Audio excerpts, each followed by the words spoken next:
The bandwidth for this episode of Fat2Fit HQ is sponsored by the Firearms Radio Network, firearmsradio.tv. Welcome to the Fat2Fit HQ podcast.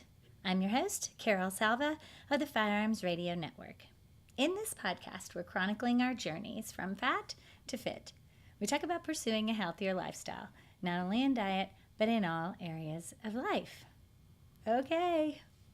Thank you for joining me today. This is going to be a bizarre podcast because everything that could go wrong did go wrong. I'm not in my home. I am at my parents' house, and I love my parents' house. This is where I grew up, and at this moment, they have better internet access than I do.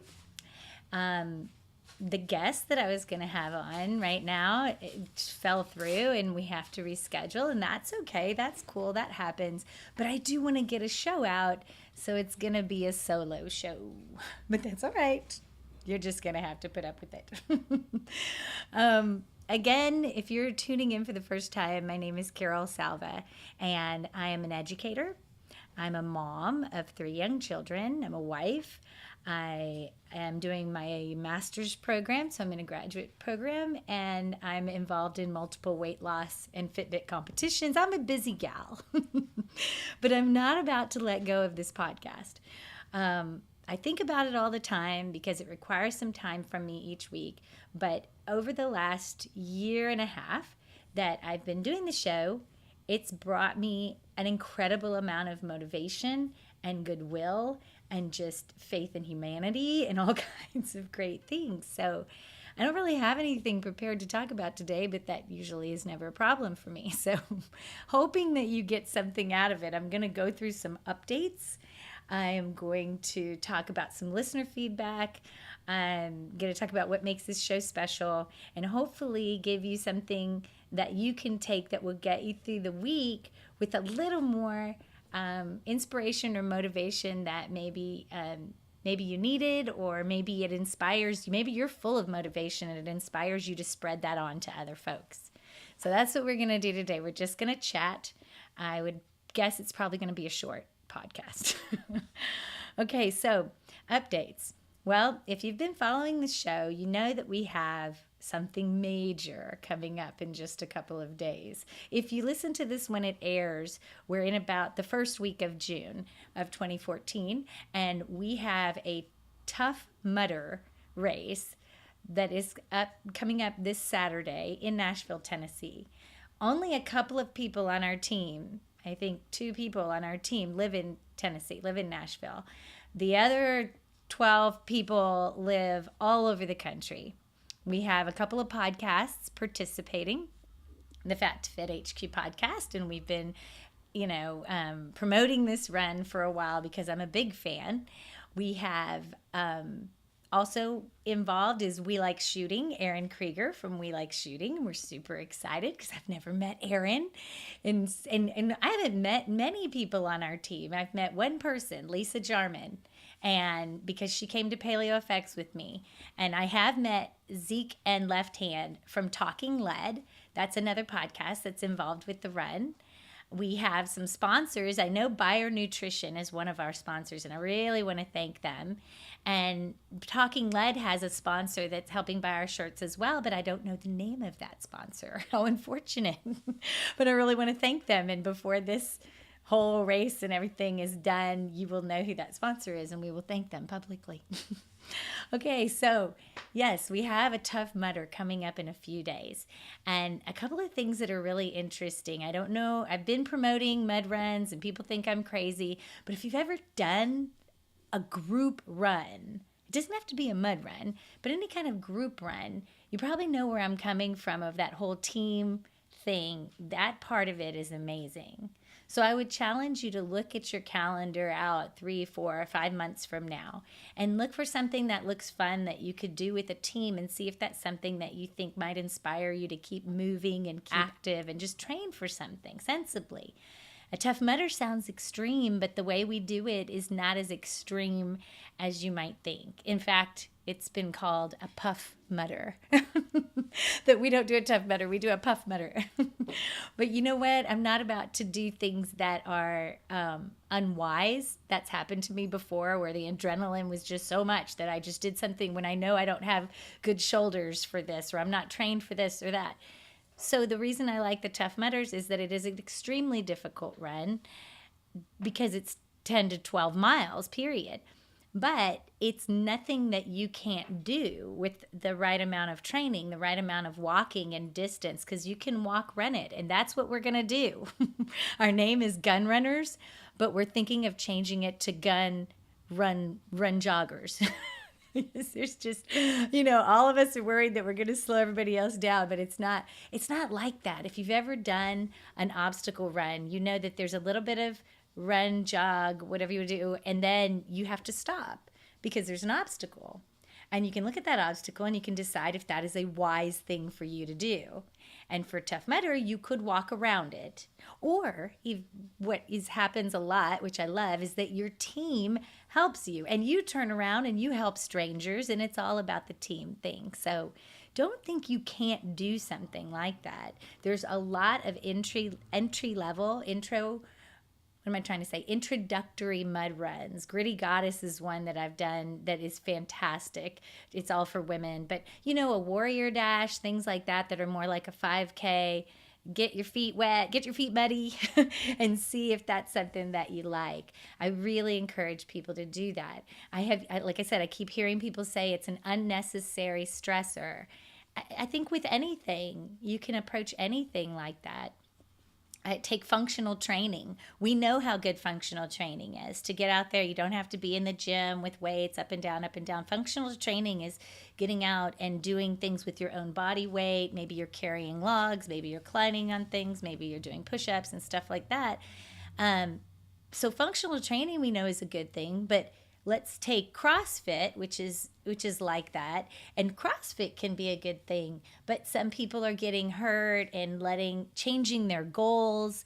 We had Andrea Jangle on the show, and she told us, a lot of women get into CrossFit because they want to lose weight, but then they're training in a way to win this competition, and so their training is not in line with their goals anymore, or people might hurt themselves. I mean, that's with anything. You can be a part of an amazing, very well run CrossFit box, or you can be doing things that might not be the best thing for your particular goals. So same thing with our Tough Mudders. We're using it as something to put out there. And this is going to be an entire weekend in Nashville. We're going to meet listeners and other podcasters, and it's going to start at Friday afternoon. There's a pre-party at Mudder Village the night before, and then Saturday is our run, and Saturday night we'll probably be crashed out. But it's a whole weekend of camaraderie, and we're all proud of ourselves because we got our mileage up and walking and jogging and stuff. So anyway, I just want a big plug for all of our amazing gun runners. I'm going to list them again because they are such awesome obstacle run folks. They're freaked out right now, and with just a few days left, they're totally freaked out, at least the newbies, and rightly so. This is a crazy run. So I just want a big shout out to Carolina Schmidt, Bill Schmidt, Zeke Stout, Elena Duracell, Aaron Eastridge, Jack Templin, Left Hand, Aaron Krieger, Cynthia Crom, Stacy Knickerbocker, Lisa Jarman, and me. I'm so excited. I'm really grateful to my family, too, for supporting me and letting me go to Nashville and do something like this. And that's kind of a good segue to what we're going to talk about next. But I do want to just tell all the people that are running this with us that I'm super proud of you guys. I'm super excited. I'm proud to run this with you, and I just can't wait. If you're listening when the show first comes out, you're probably just a day or two before our mud run. So do follow me on Twitter at Carol Salva 1 or our Facebook page, which is facebook.com/Fat2FitHQ.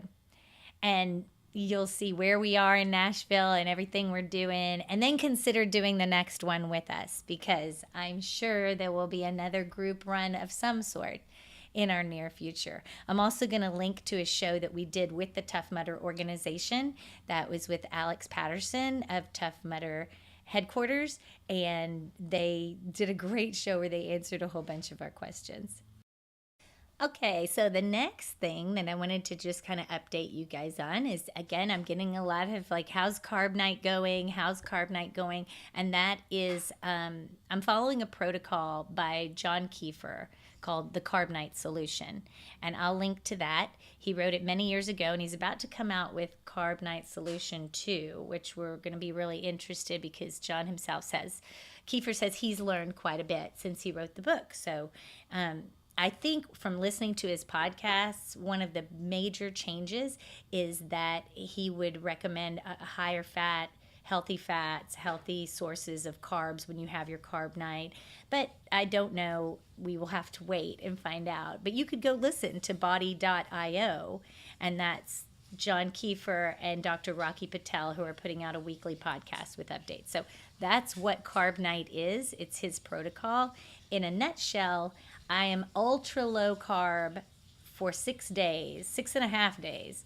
On the 7th day in the evening, I have a carb night. And that insulin spike in the evening is important because of lots of hormones and things and metabolic processes that it upregulates. And so it's been working. It's really been working. Now, working for me is maybe different than working for somebody else, which I'll explain that in a second. But I'm very, very happy with it. People are asking how it's going, and I'm super happy with it still. Initially, it helped me when a lot of things weren't working for me. It helped me drop about 10 pounds that I had gained around Christmas just a couple months ago. What I mean by it's working for me right now is because I'm able to maintain that weight loss and eat a lot more food than I used to eat, and eat a lot more enjoyable food than I used to eat. So it's really working for me. There's some things you might want to worry about a little bit about ketosis in general, because that's what it is when you go ultra low carb. You're either in ketosis or you're eating in a way that is a little more ketogenic. And that it's all about blood insulin levels. Again, I'm not an expert, so I will link to some experts, one being Kiefer in his podcast, the other one being a show we just did with Roger Dickerman last week, where he had some concerns, which is your carb night, if you find yourself binging and then continuing to binge, it could promote some unhealthy habits. But Roger also said that he recognized it was an awesome protocol for short-term goals. So learn about yourself and try things, see if they work. But for me, again, the update is it's going really, really well. I've got, that last 5 pounds I would love to lose. That's kind of a trade-off, because I end up losing that in my face and not in my hips and butt where I would like to lose it. But, so I'm trying not to get so fixated on pounds or body fat. I'm close enough, and I'm eating in a way that I never thought I could eat. So, now I'm trying to hone it in a little bit more and get a little healthier in what I want to do with my carb nights. I have a feeling I could drop that last 5 pounds if I didn't go so crazy on my carb nights, but I enjoy the indulgences. It doesn't seem like something I can't control. I'm choosing to eat foods that I haven't had in a long time that I love, that are super carby. And someday I might get motivated to do that with like potatoes and safe starches or something like that. But right now, I just don't have it in me. I'm just enjoying being able to eat very healthy, ultra low carb food all week, and then having a break from that once a week that I don't feel guilty about. And again, learning more about it. So with that said, we have had some feedback actually from listeners who are saying, I tried it. It didn't work for me. It doesn't work for me for multiple reasons. One was milk production for people who are breastfeeding. Another one was somebody who just, again, can't get away from the carbs once they do the carb night. Women sometimes have sensitivities or insensitivities where they have to do things just a little bit differently. So it's not for everyone, but the overwhelming. I want to shout out to Troy Clopton of the God and Guns podcast. As of this morning, he has lost 40 pounds doing carb night over, I think it's been exactly 1 month. Tomorrow will be 1 month. Now, Troy says he had a lot of weight to lose at the beginning, so that it's different. Don't expect you're going to lose 40 pounds in a month. Everybody's starting in a different place. But we're super proud of Troy. And if you don't listen to the God and Guns podcast, you need to get over there and listen to those guys. He keeps saying, I'm losing so much weight because I'm on a mission from God. And I believe it, Troy. And we're proud of you. He says he feels healthy. He's eating a lot of food and natural food, real food. And so, and he's getting very active. So we're very, very proud of Troy. Way to go. So that's my thing. We've done a lot of shows on Carb Night in the last several weeks because when it started working for me, like that's all I could talk about. But I'm involved in a weight loss challenge that I've mentioned before, and it's fascinating to see all the different things that are working for different people. And so I applaud anybody who's trying anything, and especially those folks who are willing to track what they're doing and figure out for themselves what is their tolerance for different things, what's making you feel good, what's eliminating your migraines, what's a particular food that seems to agree with me or not agree with me, or even though this is paleo, it is putting weight on me, or this amount of food. It's tricky business and it's a lot of work, but the information that you get to me is invaluable. And I said that at the last show too, that I don't think it's some particular diet that you're going to find on your friend's desk at work or in the checkout line. I'm not saying those don't work. That might absolutely work, whatever that, diet is. But if you decide to do a particular diet, check what it is that is what is the science behind that? Is it that it's helping you regulate hormones? Is it that it's getting back to natural foods? Is it what part of that diet helps you lose weight? And pay attention to that, because after the 6 weeks or 5 weeks or whatever it is, you have to have a plan to get back to normal eating, or unless that's your new lifestyle.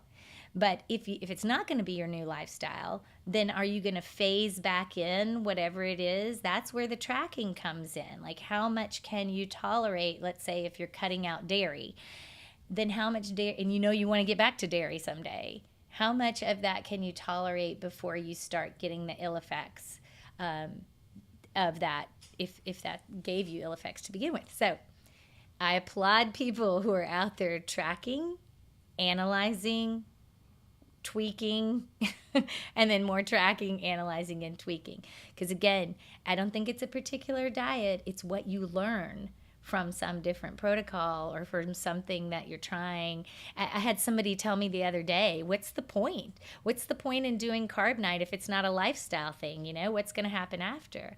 Well, I kind of feel like the lifestyle thing is a bit overrated. I do. I think it's overrated because our hormones are constantly changing. Even you guys, women, forget about it. Within a 30-day period, your hormones have been all over the place. Guys, your hormones are changing. You don't have as much testosterone and even estrogen and stuff that you had at a younger age. As you age, hormones change. And what we're learning is that hormones kind of run everything, right? So I'm learning that certain foods trigger different hormonal responses. And if that's the case, if I eat 100 calories of potato chips, that's going to tell my hormones to spike my insulin, which is going to block my fat burning, as opposed to 100 calories of spinach and red peppers, which is going to keep, and some bacon, which is going to keep my blood sugar levels lower. If that's the case, then my lifestyle is probably going to be a life, that I want for me is going to be a lifestyle of learning and continuing to try, because whatever I'm doing right now is not necessarily going to work for me next year or the next year. Think back 5 years ago, 10 years ago, what could you do to get right back into your summer clothes or whatever? It might take something different now because you're different hormonally. If that's true, then the best thing I think I can do for myself is learn how to learn about food as it applies to Carol. You know, if you learn how different foods affect you, I mean, if you learn how to figure it out, if you get comfortable with tracking, not all the time, you start realizing how much carbs is in that, but if you get to a place where you are in tune with what you eat and what that is doing, then you can always tweak and adjust, 6 months from now, a year from now. And again, the science is new. We think this is science that's been around forever, but it hasn't. People have just been studying nutrition in the last several decades. That's it, really. Since the 50s, I think. I don't know. I'm probably saying that wrong, but I know there's new science. There's a lot of new science. And with the information and the access to information we have right now, what you learn today, you might be saying tomorrow, well, oh, wait, this new study just came out where that's not. So, become an expert on yourself, or tune into an expert who will be your filter that you trust. We usually recommend Relentless Roger and the Caveman Doctor because they're a great filter. Or go back to basics, like Roger Dickerman told us last week. If you are just moving adequately, and if you are just eating real foods and watching your portions and, making sure that you're not doing anything super crazy with your quantities or your macros, proteins, carbs, and stuff like that. You're doing the basics and you're getting enough rest, then you're probably going to be okay. If it doesn't feel like it's working for you, you can reevaluate what you feel like are basics. I'm going to put a plug for our weight loss challenge. Even though it's a private group, I would suggest you start one. Email me at carol@fat2fithq.com if you're interested in starting a weight loss challenge, because I'm going to see how people could start their own. I want to get into that. But I'm in one that doesn't tell you how to eat, but people are losing an incredible amount of weight. And I'll link to a show we did about it a few weeks back with Maureen Uklis. And the beauty of it is those fundamentals that we forget about. You get points for all these things, for walking or exercising 45 minutes a day. You get a point. You get a point for drinking 6 to 4 ounces of water. You get a point for getting enough sleep, certain number of hours of sleep. You get a point for eating 2 cups of vegetables a day. There's all these things that it's not any particular diet. It's just fundamentals that we know to do. It's not that we don't know to do them. It's that we don't do them, right? We're not motivated to do them.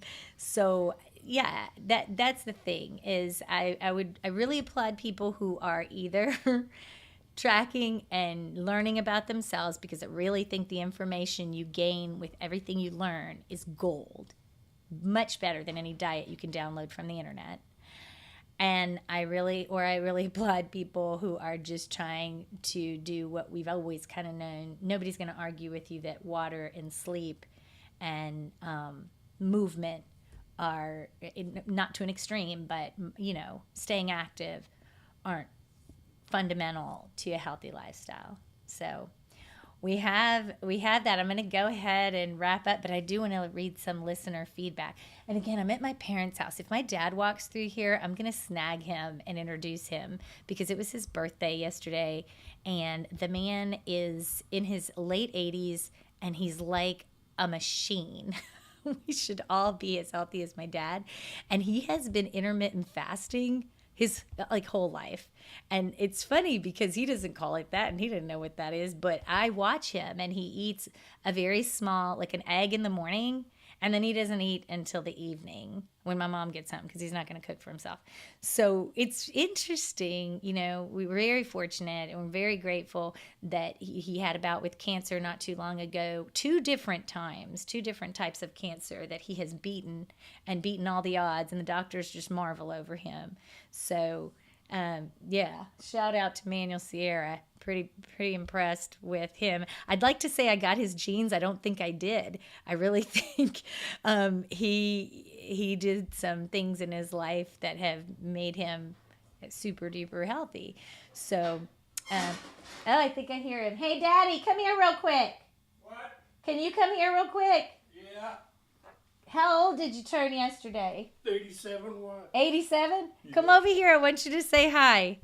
Okay. Ooh. To everybody. This is a podcast. Do you remember I told you I'd do a podcast? Yeah. Okay, this is it. So tell people about how you eat. What people? They're all on the internet. They're all out there. You know the internet. You know the internet. Yeah. You use it every day on this computer. Yeah. Yeah. So this show goes out on the internet and people watch it and we talk about what you eat and how to be healthy. What for?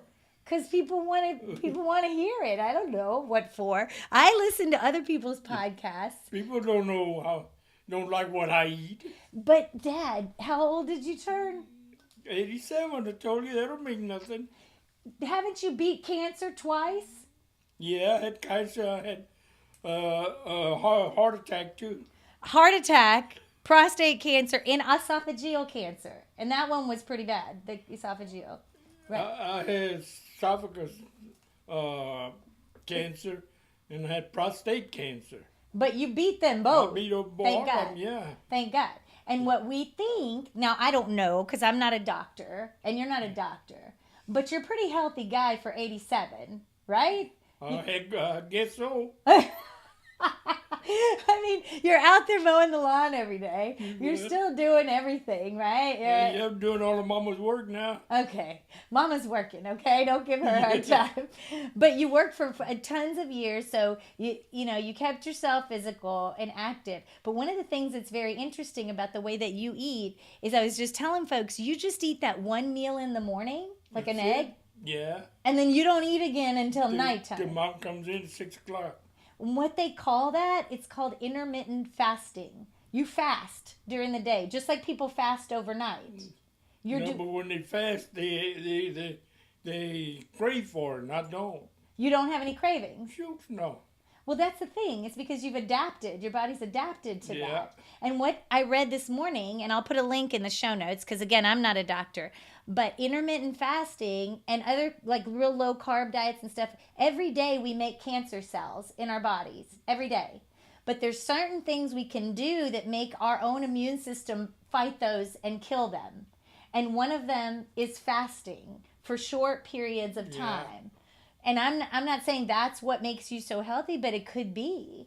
It could be. Yeah, could be. I mean, it could be a lot of things. You don't eat a lot of fake foods. Mama makes a lot of real food for you.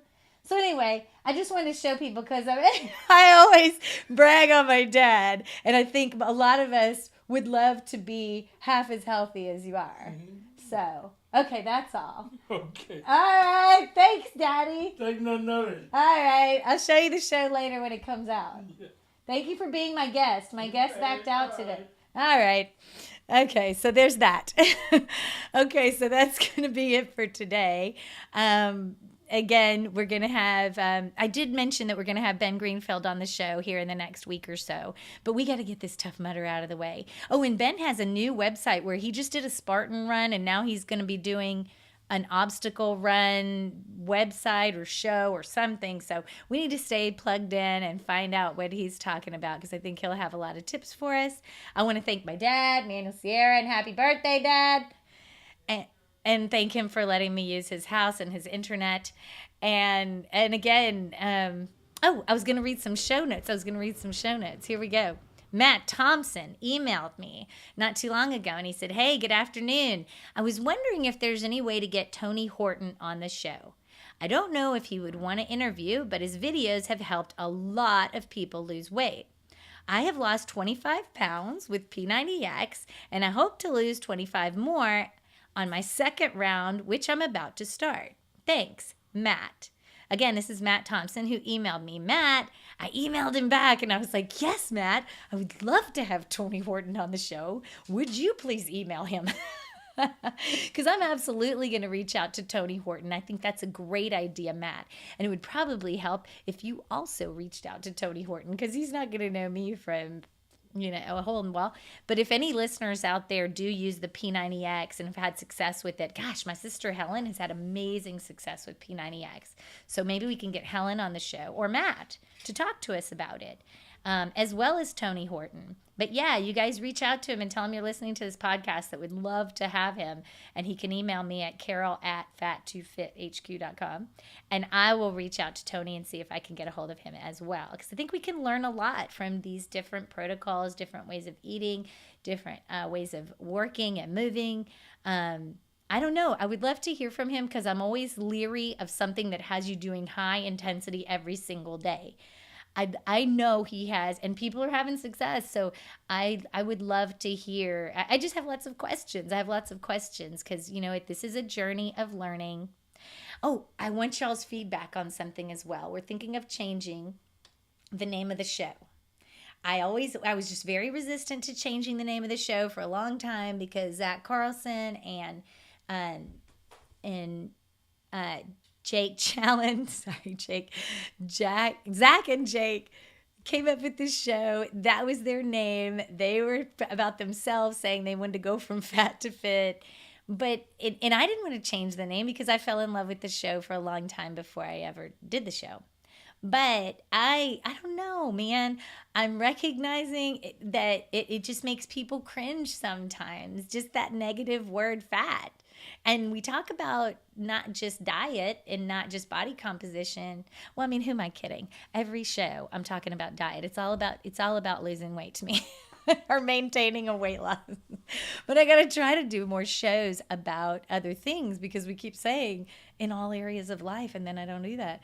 But we've done a few shows like that. I want to know if you guys have some other names for the podcast. I'm thinking right after this mud run that we might be changing the name to something a little less offensive. Because as soon as I put on like 5 pounds, I'm like, oh my God, I know I got to go from fat to fit.